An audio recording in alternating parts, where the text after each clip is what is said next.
जय श्री ओम नमः सिद्धेभ्यः सर्वमंगलमांगल्यं सर्वकल्याणकारकं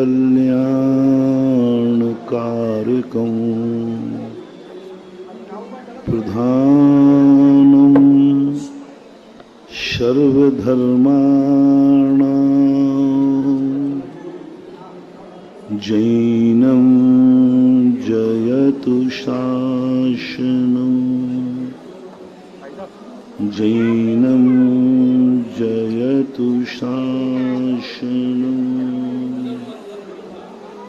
पंच परमेष्टि भगवान के आचार्य श्री गुरुवर कुंद कुंद महाराज की, आचार्य श्री गुरुवर विद्यासागर महाराज के,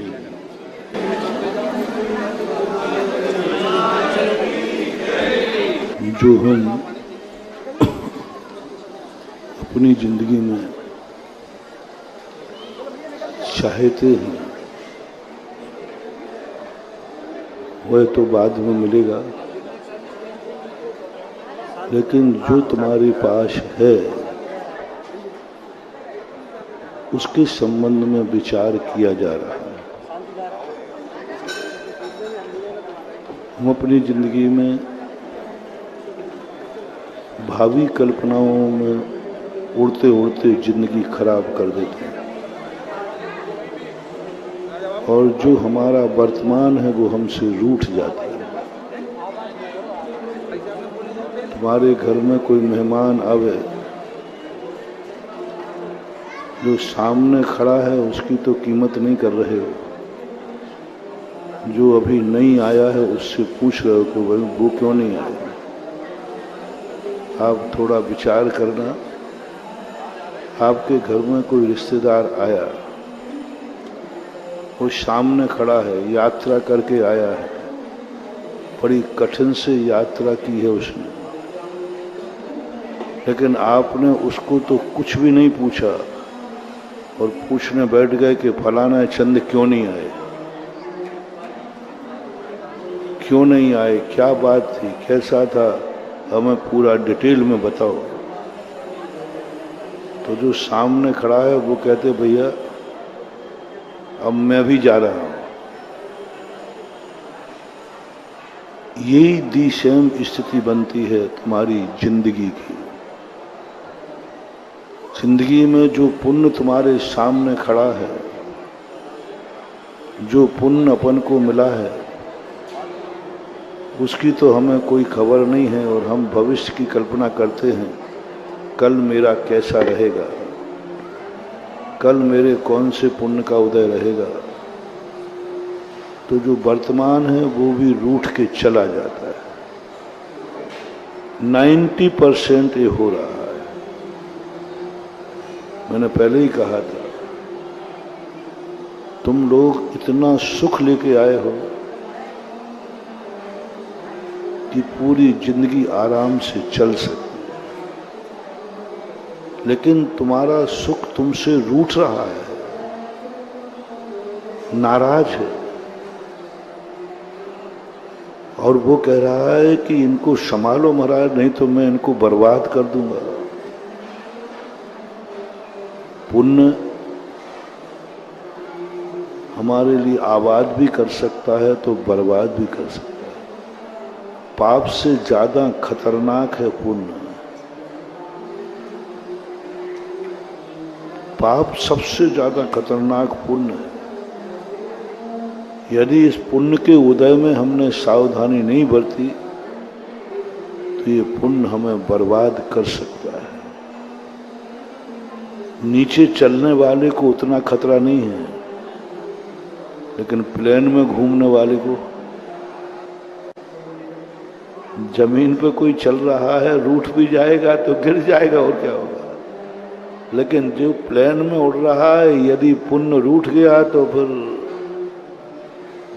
दांत भी मिल जाए तो बहुत बड़ी बात है। कई बार प्लेन में मरने वालों को जूतों से पहचाना, कि भाई ये जूता इसके नंबर का है, बाकी सब गायब हो जाता है। इसलिए महावीर स्वामी हमेशा पापियों को उपदेश नहीं देते, पुण्यात्माओं को उपदेश देते। दुखी आदमियों को उपदेश नहीं देते, सुखी आदमी को उपदेश देते। गरीबों को उपदेश नहीं देते, अमीरों को उपदेश देते हैं। नरकों में कोई उपदेश देने नहीं जाता, क्योंकि वो तो पापी है, उनको ज्यादा खतरा नहीं है। गरीब को ज्यादा खतरा नहीं है, गरीब को संभालने की जरूरत ही नहीं,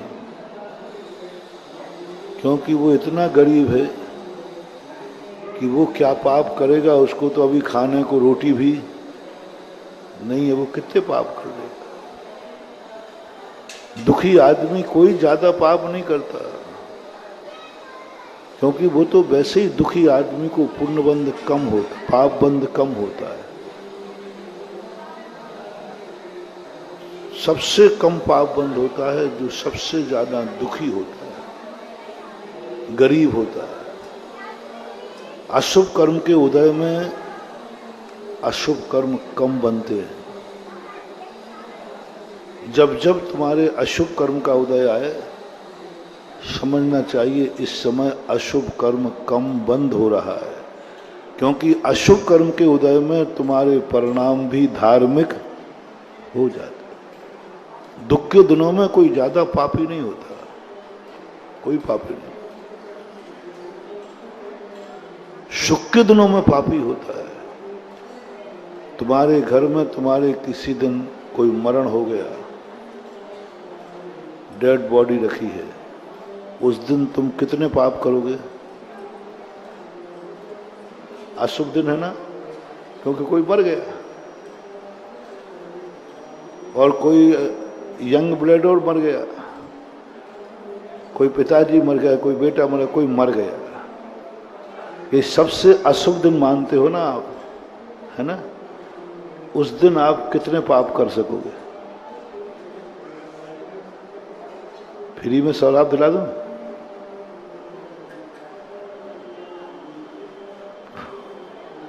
देख लो बॉडी किसकी रखी है। उस दिन तुम कितना जुआ खेल पाओगे, उतना तुम कितना गुंडागर्दी कर पाओगे, उस दिन तुम्हारे मुंह से कितनी गालियां निकलेंगी, कल्पना करो। बहुत अशुभ दिन है। डेड बॉडी घर में पड़ी है, पूरे घर में उस दिन कोई पाप नहीं होता, पूरे घर में कोई बुरा भाव नहीं करता, और जितने लोग बैठने आए वे भी,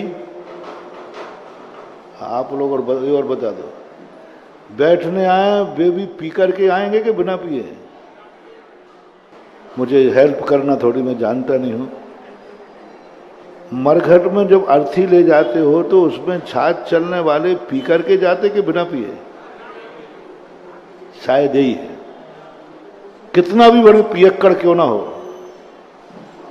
लेकिन डेड बॉडी को हाथ लगाएगा तो पी करके, और जिसमें घर की और डेड बॉडी हो तो कितना भी पीने वाला हो, मरघट में कोई पीकर नहीं जाता, अर्थी में कोई पीकर नहीं जाता। जितने लोग बैठने आते हैं वे पी करके बैठने नहीं आते, हजारों लोग आते हैं बैठने, कोई पीकर नहीं आता। कम से कम पियक्कड़ भी कहेगा भैया बैठने जा रहा हूं, तो वो थोड़ी घंटे 2 घंटे तो भले बाद में पी लेगा, लेकिन बैठने जाएगा तब नहीं पिएगा, क्योंकि अशुभ कर्म का उदय है, पाप कर्म का उदय है, बुरे दिन हैं। बुरे दिनों में बहुत बुरा दिन है। कोई ने पाप कुछ नहीं किया,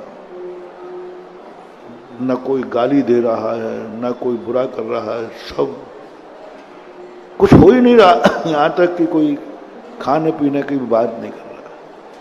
ये है अशुभ कर्म का उदय है। अब मैं यहां क्या प्रवचन दूं, क्योंकि कोई गलत कर ही नहीं रहा। सब आफत के मारे हैं, सबके आंखें झुकी हुई हैं, सबकी आंखों में आंसू है। सबसे कम बंद घर तुम्हारे घर में होता है, बंद की कह रहा हूं, उदय की नहीं। दो भाग करना कर्म के उदय, एक कर्म का उदय और एक कर्म का बंद। उदय तो सबसे ज्यादा निकृष्ट आ गया, लेकिन संसार में सबसे कम पाप बंद करता है उस दिन जिस दिन घर में कोई मर जाता है। सबसे कम पाप, उसके परिणाम बहुत वैराग्यमय होते हैं, निर्मल होते हैं।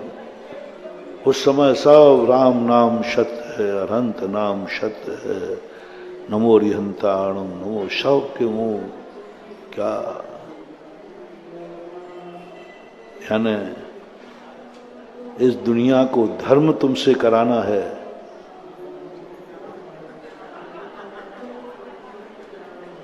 आगे मैं नहीं बोलता भाई, ये मामला गड़बड़ है।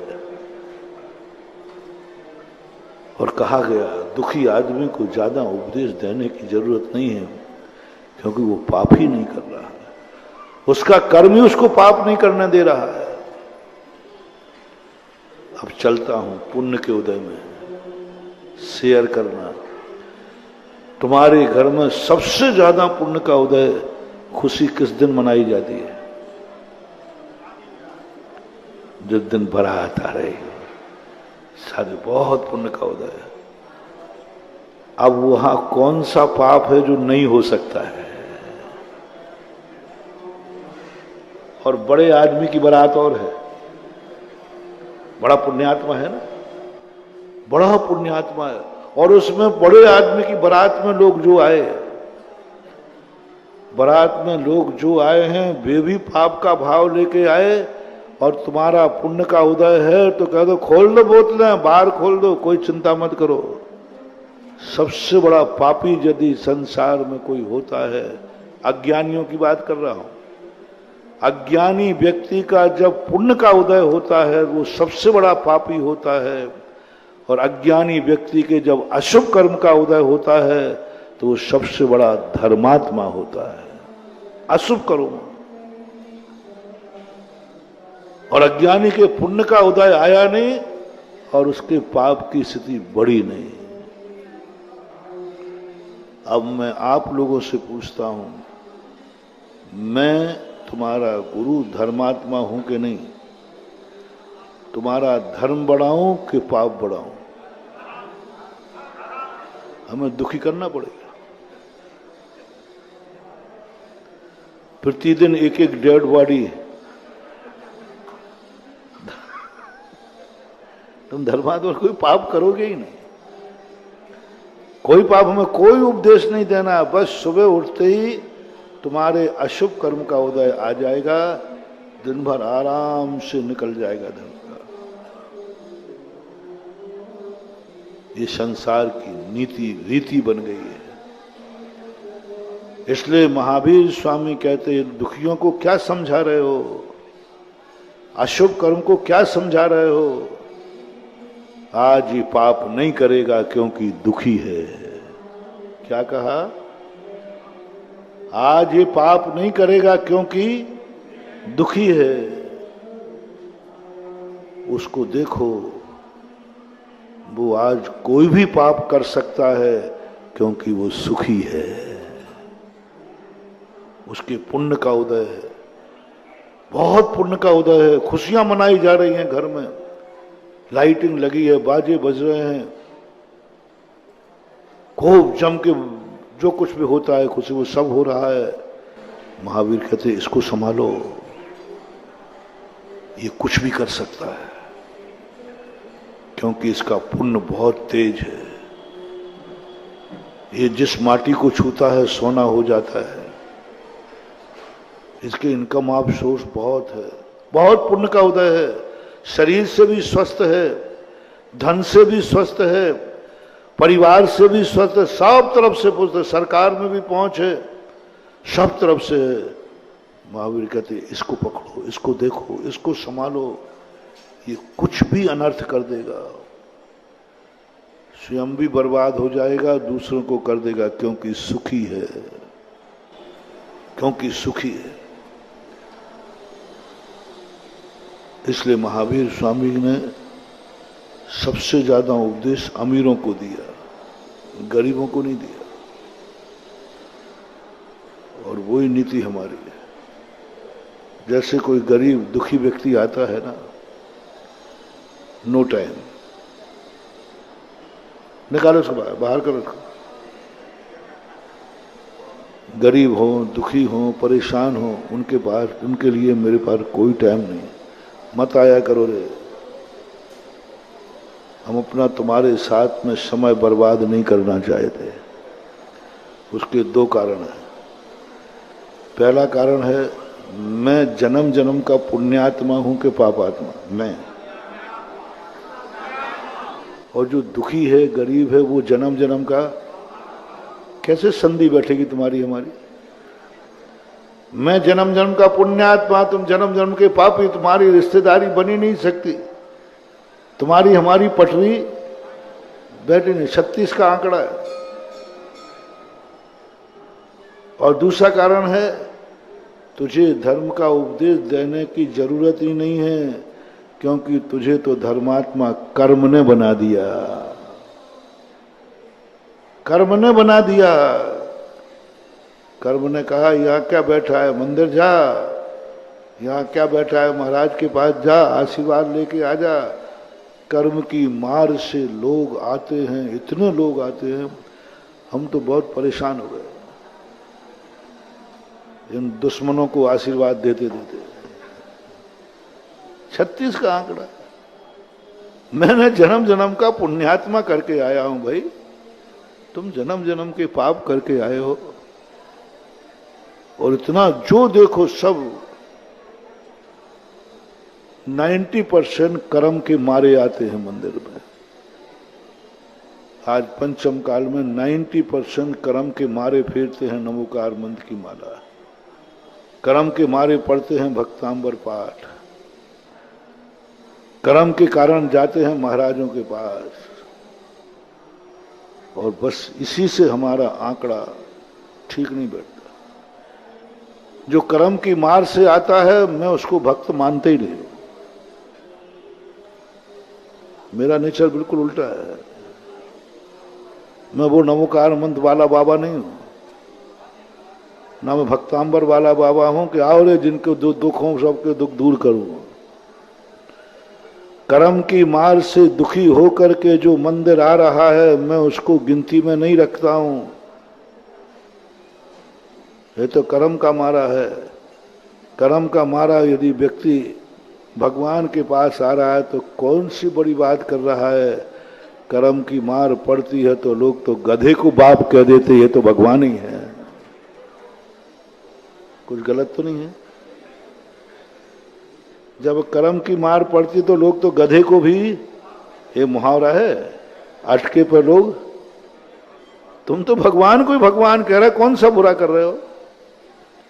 देखो महाराज, मैं हर संकट में भगवान को याद करता हूं। मैंने कहा मुझे ही बुद्धू बना रहा है।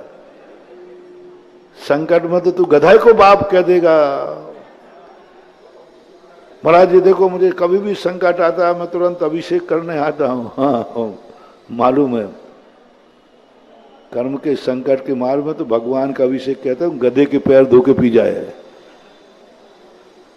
क्योंकि कर्म का मारा है। हाँ, कोई कह दे कि साहब जसलोक से वापस आ गए, डॉक्टर ने सब मना कर दिया, और उसमें कोई कहे धीरे से, देखो एक गधा है यहाँ ललित कुमार के पास।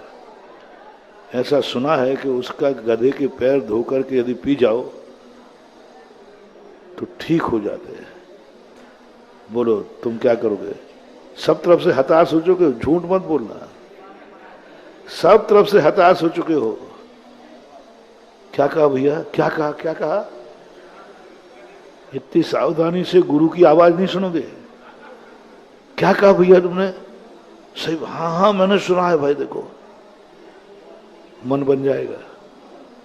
फिर मैं कहूंगा भैया कोई गधे के पैर धोने से कोई पैर, महाराज जी नहीं होता, करने में क्या बाधा है, देख लेता हूं करके मन हो जाए।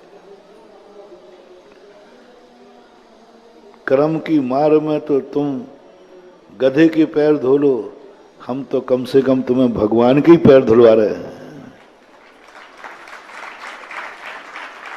हम तो यही कह रहे हैं कि भाई कम से कम भगवान का अभिषेक कर ले, पूजन कर ले भक्तामर। बहुत बड़ी विचित्र दशा है। इसलिए मैं काउंटिंग में नहीं लेता हूं।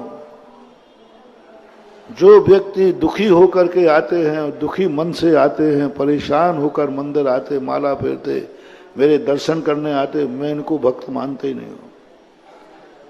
आशीर्वाद तो देता हूं।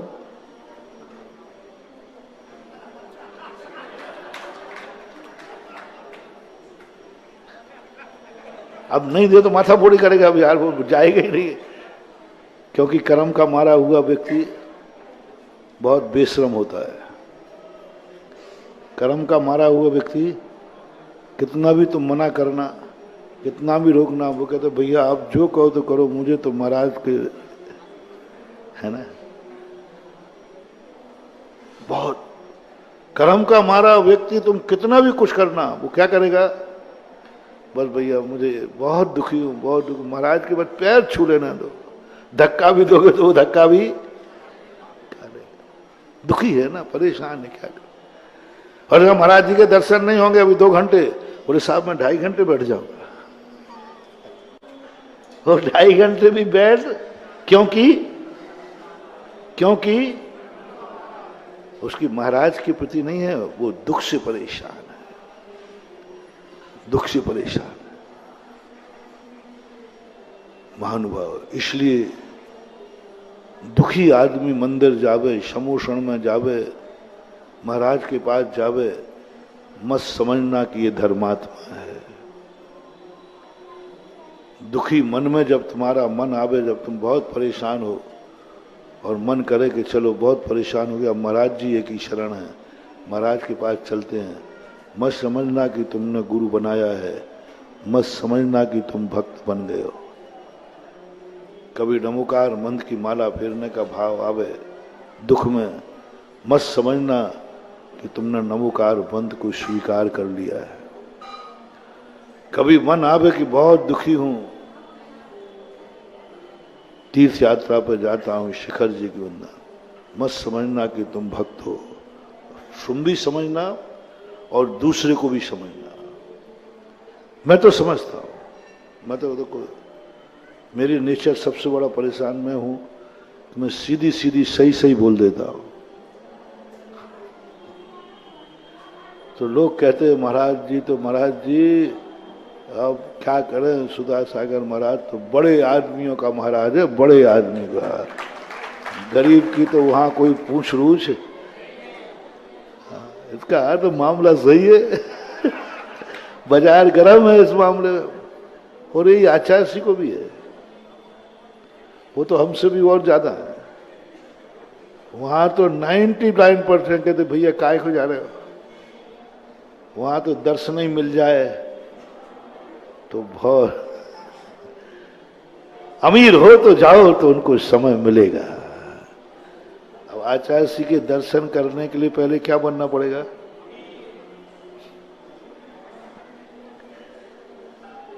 और हमारे दर्शन के लिए आधे अमीर, हम आधे में चला लेंगे। वो पूरे अमीर, हम आधे अमीर, सुखी चाहिए। बंधु ये मत समझो कि धन के कारण हो रहा है, उसका पुण्य, वो जन्म जन्म का पुण्यात्मा है। जरूर उसने कोई ऐसा पुण्य किया है कि आज वो सुखी है।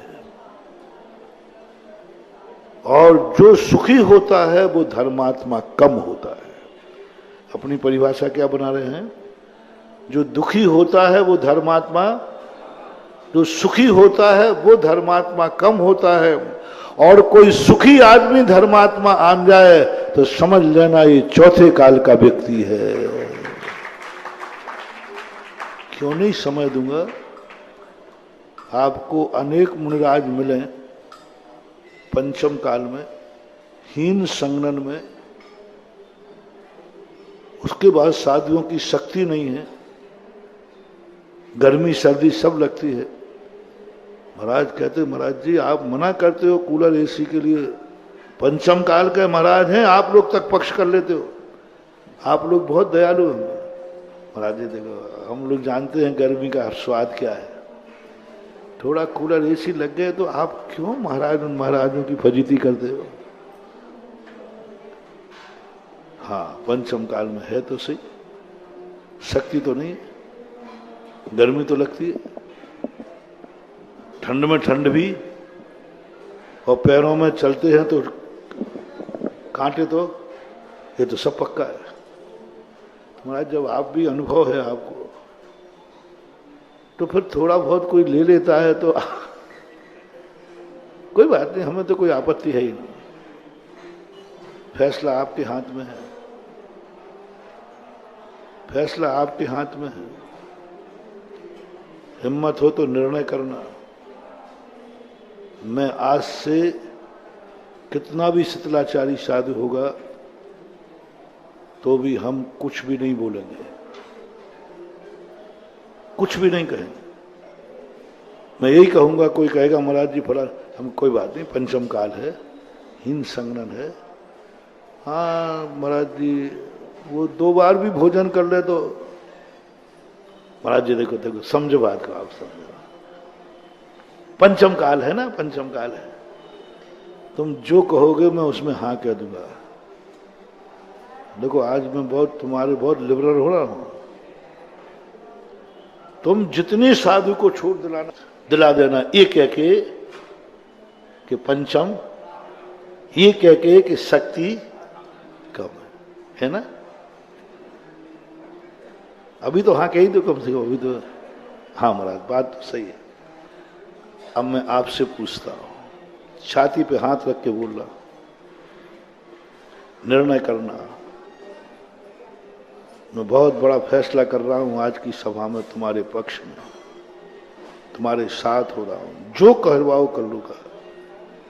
एक साधु कूलर पंखा एसी में बैठा है, एक साधु कोई भी XYZ सत्ताचारी, और एक साधु सब चीजों से रहित है, कूलर नहीं, पंखा नहीं, कुछ भी नहीं, साधना में रत है। अंदर चेतना से बताना तुम्हारी श्रद्धा किसके प्रति ज्यादा होगी। आप अपने अंदर से पूछो। आपको मैं जब जानता हूं, मुनि भक्त हो सब, दोनों में से आपकी श्रद्धा किस पे ज्यादा होगी? और क्या कहोगे? ये चौथे काल का साधक है। पंचम काल को चौथे काल भेद कर दिया ना। ये महाराज कौन से हैं? अभी तुमने क्या कहा था? कूलर पंखा एसी ले रहे थे ना, तो ये पंचम काल के हम। जो नहीं ले रहा है वो किस काल का है? थोड़ा जोर से बोल दो ना। आप आचार्य जी को चौथा काल के क्यों बोलते हो? अरे वो तो साधु पंचम काल का है, डेट ऑफ बर्थ है, वो भी पंचम काल में जन्मे, वो भी पंचम काल में रह रहे हैं, वो सब कुछ पंचम काल का है। फिर भी भक्त क्या मान के कर रहा है, गजब। बोलो आचार्य श्री का जन्म पंचम काल में हुआ कि नहीं? पंचम काल के हैं कि नहीं? लेकिन नमोस्तु करते समय क्या भाव आता है? मैं चतुर्थ कालीन साधु को नमोस्तु कर रहा हूं। साधु किसी को समय दे रहा है, समझ लेना ये केस डेंजर है। डॉक्टर को कौन से मरीज देखने में समय लगता है? सर्दी जुकाम वाले को। सर्दी जुकाम वाला तो कहता है यहां नहीं आना, वहीं लेके देता हूं, और सर्दी जुकाम वाला तो डॉक्टर के पास जाते ही नहीं। डेंजर केस है। डॉक्टर को 5 घंटे लग गए। डॉक्टर ने इतना समय दिया, इतना जांच की, यानी डेंजर केस है। इसी प्रकार तुम्हारा गुरु, तुम्हारा भगवान, सारे 3 लोगों का डॉक्टर है। जिसको जितना समय दे रहा है, समझ लेना ये केस सीरियस है। ये ज्यादा नरक जाने की संभावना है। सबसे बड़ा चक्रवर्ती भगवान ने समय दिया। संसार का सबसे बड़े आदमी को क्या ऐसा गजब। मैं पहले सुनकर के दंग रह गया। चलो हम लोग तो फिर भी थोड़ा बहुत पक्षपात करते हैं, अमीर आदमी से प्रभावित हो जाते हैं। गरीबों को बाहर निकाल देते। तो कई बार पंचम काल में हूँ तो हूँ, दुख भी होता है। वो गरीब बेचारा बाहर क्या सोच रहा होगा कि देखो महाराज अमीर से घंटों घंटों समय है इनके पास, और मेरे गया था चल बाहर चलो बाहर, तो वो क्या सोच रहा होगा, क्या सोचेगा। हम साधु हैं, हमें तो पक्षपात नहीं करना चाहिए ना, सबको बराबर समय। उनकी सुनी तो इनकी भी सुनना चाहिए। चलो कोई बात, इनको 10 मिनट दे दो, गरीब को 5 मिनट, तो ये पक्ष तुम्हारा सबका, मेरा भी होता है, मेरा पक्ष भी था ये, मैं भी यही सोचता था। भले तुम्हें समय नहीं दूं, लेकिन मन में भाव आ जाता है कि मैंने बेचारे दुखी आदमी को समय नहीं दिया, अच्छा नहीं किया।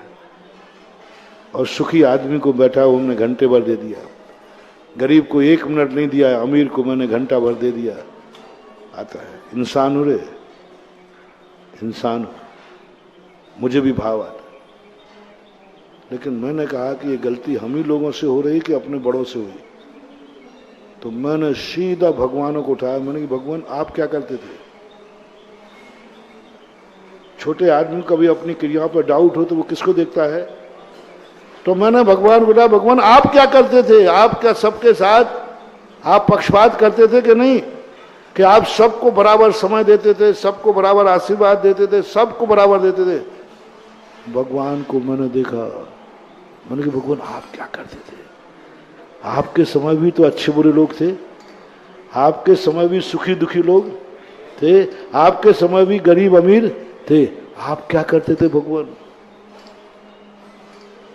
भगवान कहते हैं पूज्यवर यति सवाचार्य महाराज त्रिलोय परिणति में, क्या गजब का पूज्यवर जिनसेन स्वामी महापुराण में भगवान का समय प्रवचन देने का फिक्स है। इतने बजे भगवान बोलेंगे, टाइम फिक्स है, 1 सेकंड भी आगे पीछे नहीं। एक बेचारा गरीब था, दुखी था, परेशान था, अस्पताल से आ रहा था, थोड़ा सा लेट हो गया, थोड़ा सा तीर्थंकर का प्रवचन बंद हो गया। भगवान दोबारा नहीं आ पाऊंगा, एक बार बड़ी मुश्किल से समय निकाला है, भगवान 2 शब्द बोल दो, 2 शब्द बोल दो भगवान, नहीं आ पाऊंगा दोबारा, आपका प्रवचन फिर दोपहर में होगा, मैं नहीं आ पाऊंगा। आप समस्या देखो, मैं अस्पताल से मुश्किल से आया हूं, मेरा मरीज आईसीयू में भर्ती है और मौत का दिन गिन रहा है, बहुत परेशान हूं, घर की हालत बहुत खराब है, नहीं आ पाऊंगा भगवान दोबारा, मुश्किल से आयो, पर 2 शब्द बोल दो, 2 शब्द प्रवचन के दे दो। भगवान का हृदय नहीं पसीजा, जो वहां प्रोटोकॉल था, चल बाजी चल, चले आते हो जब चाहे। प्रवचन सुनना है तो समय पे आइए, प्रवचन सुनना है तो ना भगवान ने दिखा, कोई ने दया नहीं दिखाई, सबने कहा ये ज्यादा माथा फोड़ी कर रहा है, इसको बाहर करो, उठो यहां से, नहीं आ सकते तो क्या करो, तुम्हारे महाराज तुम्हारे नौकर लगेंगे। भगवान जब चाहो तब बोले मुसाफिर खाना मचा रखा है क्या, उसको 17 सुना दी। वो बेचारा लौटने लगा, क्योंकि अभी मरीज कहाँ है। जैसे लौटने को हुआ उसी समय चक्रवर्ती आ गया। चक्रवर्ती आते ही सारी सभा, अभी भगवान का बोलने का समय नहीं था, भगवान ने बोलना चालू कर दिया। अकाल में सर्वज्ञ महानुभाव, हम तो छद्मस्त हैं, हम तो छद्मस्त हैं, हमारे मन में तो कोई विकल्प आ सकता है। तीर्थंकर तो छद्मस्त नहीं है ना, वो तो सर्वज्ञ हैं। भगवान बोलना चालू हो गया, अपने आप बोलना, दिव्य ध्वनि चालू, प्रवचन चालू, सभा चालू। वो गरीब कहता है क्या है भगवान ये मामला तेरे दरबार में, क्या मामला है, मैं दुखी आदमी इतना चिल्ला रहा रो रहा हूं, तो आप 2 शब्द नहीं बोल पाए। और एक चक्रवर्ती आया, तो चक्रवर्ती के पहुंचते महानुभाव, जब तक चक्रवर्ती सभा में रहेगा भगवान का प्रवचन चलता ही रहेगा, कोई टाइम नहीं। और जब चाहे तब चक्रवर्ती समय से पहुंचना जरूरी नहीं है। चक्रवर्ती को ये नहीं देखना कि प्रवचन का समय है। चक्रवर्ती कहता है जब पहुंचेगा तब प्रवचन होगा, उसके पुण्य से होगा। ये प्रसंग पढ़ करके मैंने कहा भगवान आप हम तो कर रहे थे तो ठीक था, आओ आप। मैंने कि भगवान ये ठीक नहीं है। तब भगवान ने मुझे समझाया, जो मुझे समझाया मैं तुम्हें समझा रहा हूं।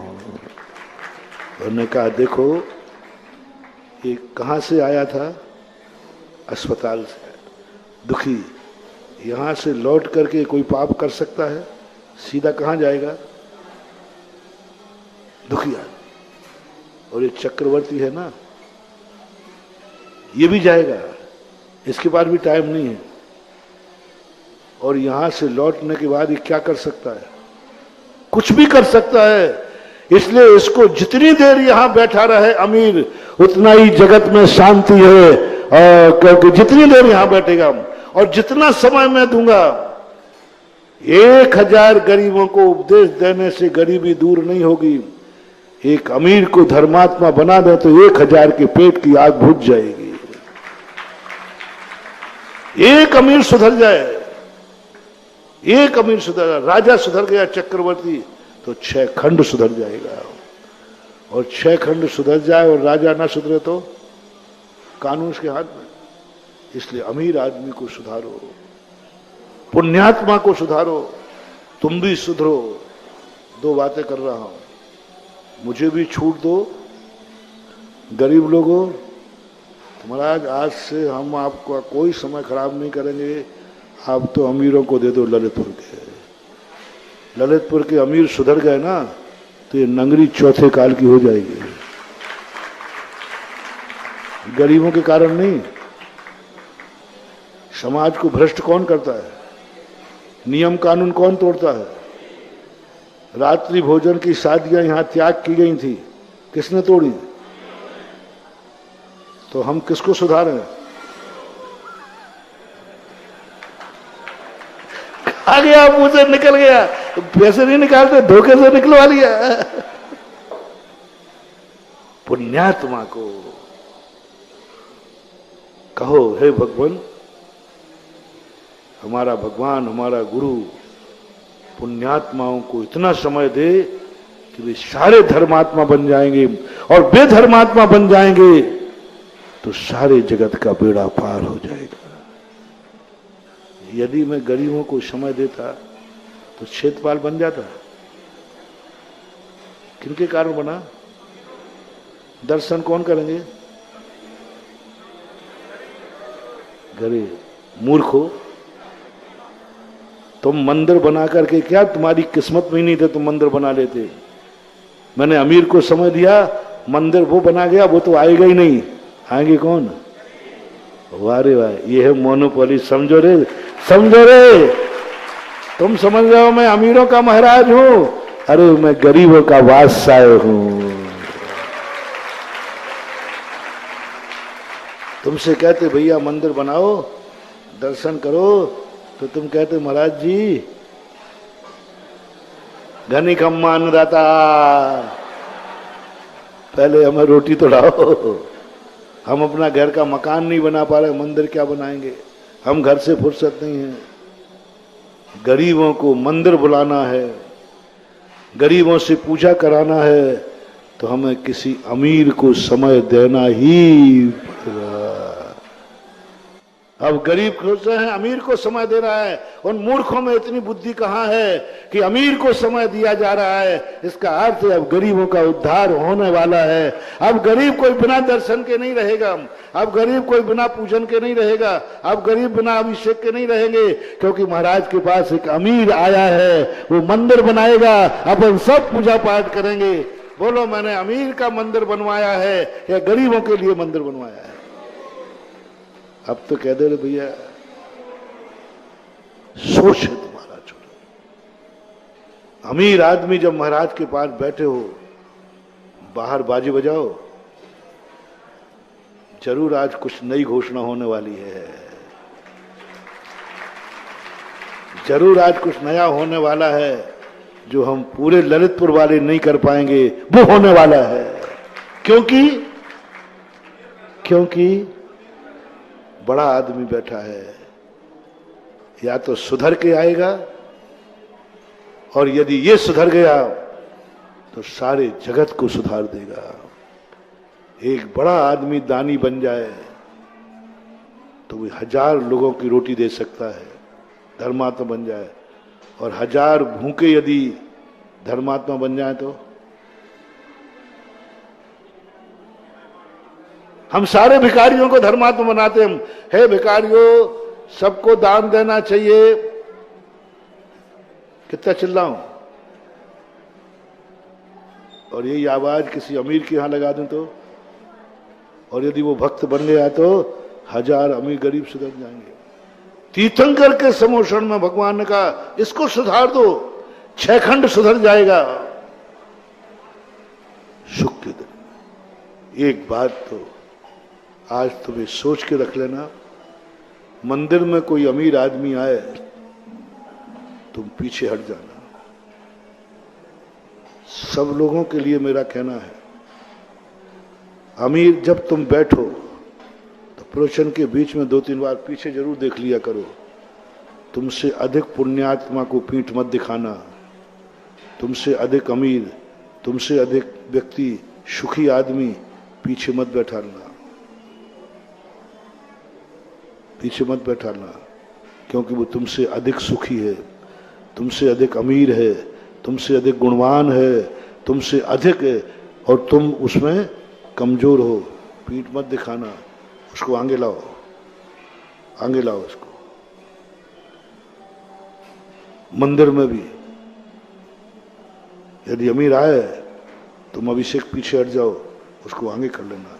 कोई अमीर यदि बीच में लगा है ना तो तुम पीछे आ जाना, उसको आगे कर लेना। तुम्हें जगह ही नहीं मिले, कभी अमीर आदमी आए तो तुम खड़े हो जाना, अमीर को सीट दे देना। इतना करने से यदि वो खुश हो गया तो बोलो, खुश हो गया तो तुमने तो सीट दी है, वो तुम्हें गाड़ी ही दे देगा।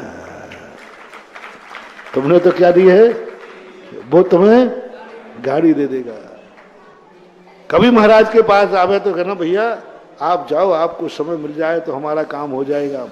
मेरे लिए महाराज के पास समय मिल भी जाएगा तो क्या करें।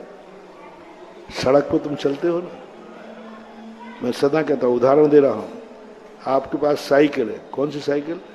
एटलस वाली, अच्छी वही है, वो साइकिल चलाए, और हाईवे है, पीछे वाला हार्न वाला बस ट्रक सब गाड़ी हार्न बजा रहा है। तुम कहते तेरे बाप की सड़क है क्या? नहीं हटूंगा, हो जा साइड से भाई। पीछे वाला पुण्यात्मा है, उसके बाद 4 व्हीकल है, और तू साइकिल वाला है। बोलो, उसकी किस्मत में 4 व्हीकल है, तुम्हारी किस्मत में साइकिल है। पुण्य का उदय किसका है? बड़ा कौन है? समर्थ कौन है? साइड से हो जाओ, अन्यथा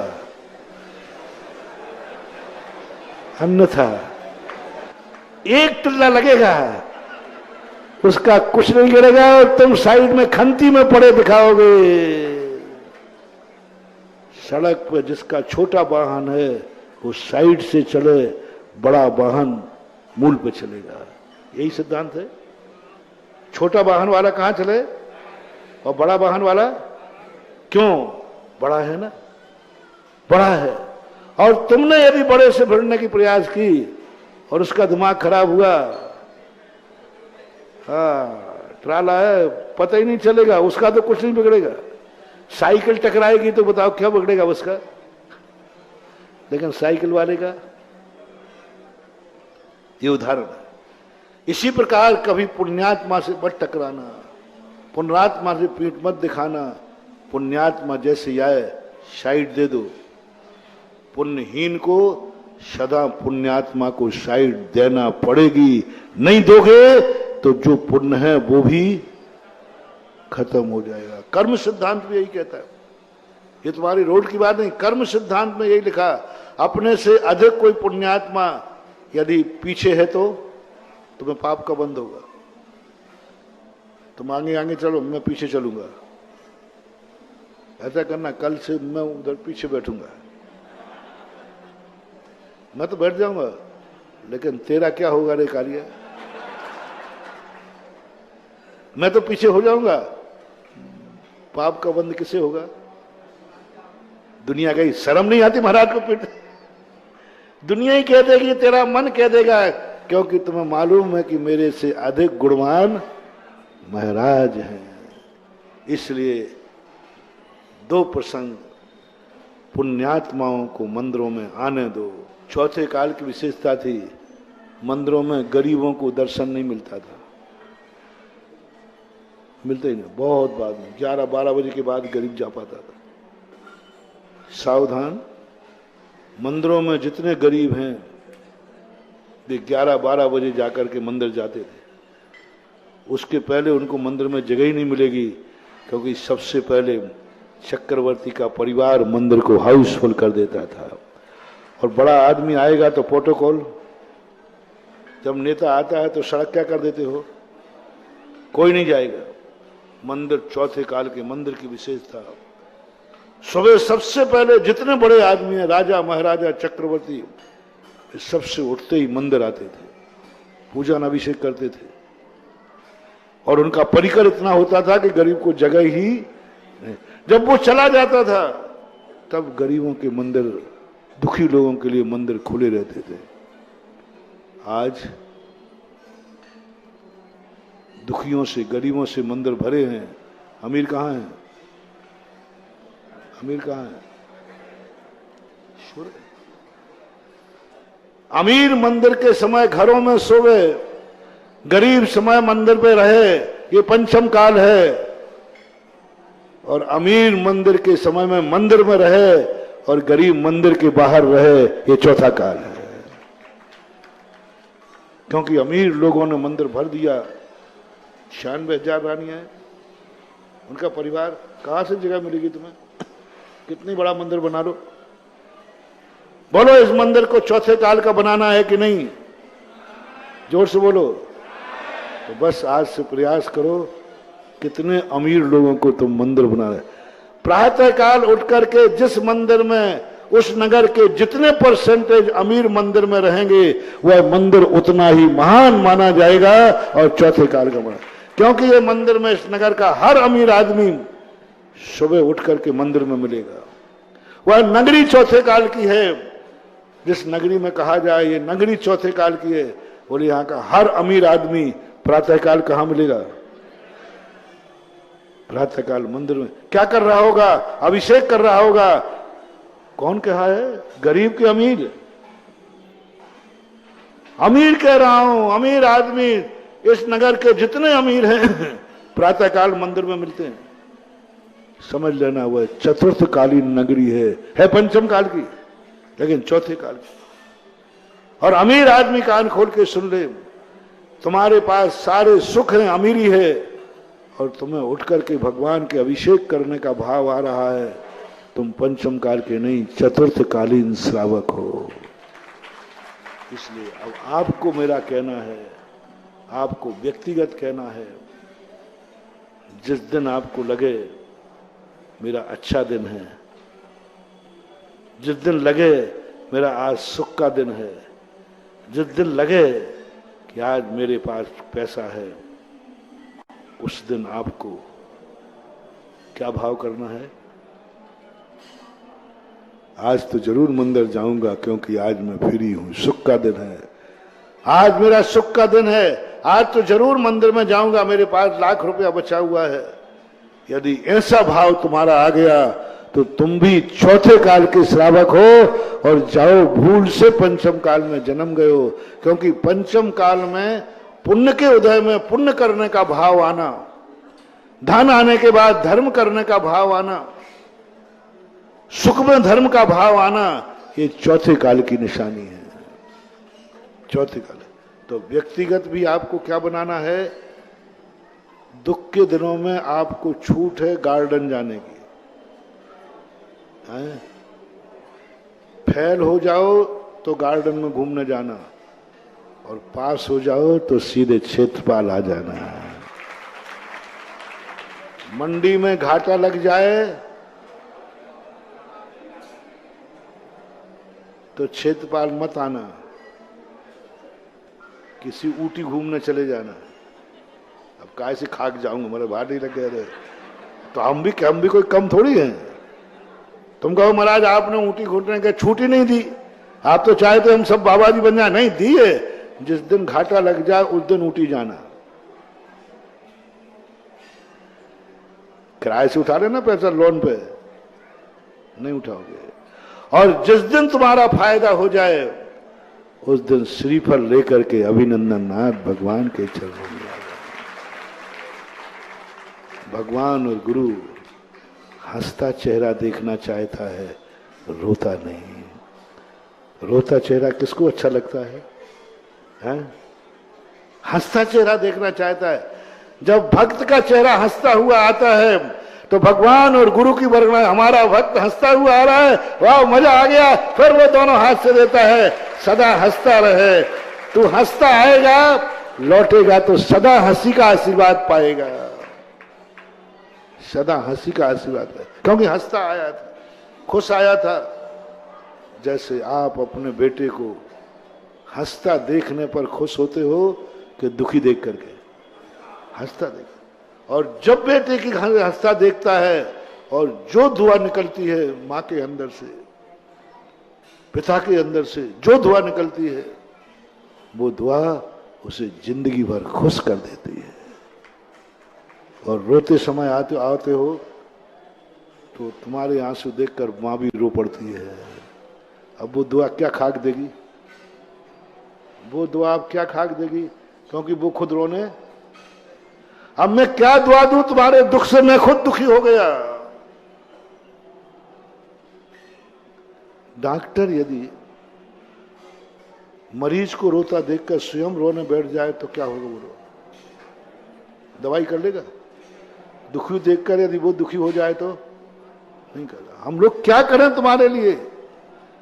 तुमने इतना दुख सुना करके मुझे खुद दुखी कर दिया। मैं भी कोई पत्थर का थोड़ी हूं, मुझे करुणा जाके। अब दुखी मन कभी दुआ नहीं दे सकता।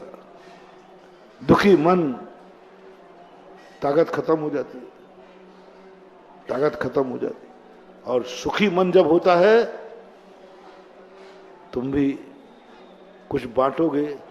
जिस दिन दुखी रहोगे उस दिन के, जिस दिन खुश रहोगे उस दिन, है ना? सिद्धांत वही लगाते जाओ। महाराज जिस दिन खुश रहेंगे, महाराज को तुम खुश कहो, उस दिन महाराज कहेंगे मांग ले, क्या मांगना है, आज मैं खुश हूं। और दुखी करोगे तो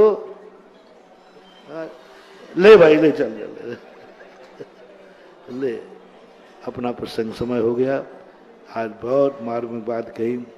हमें सुख के दिनों में चेतना है, पुण्य के उदय में चेतना है, अशुभ कर्म में ज्यादा नहीं घबराना। जिस दिन अशुभ कर्म होता है उस दिन घर में कोई पाप नहीं होता है। डेड बॉडी का उदाहरण दिया था ना। और पाप किस दिन होता है?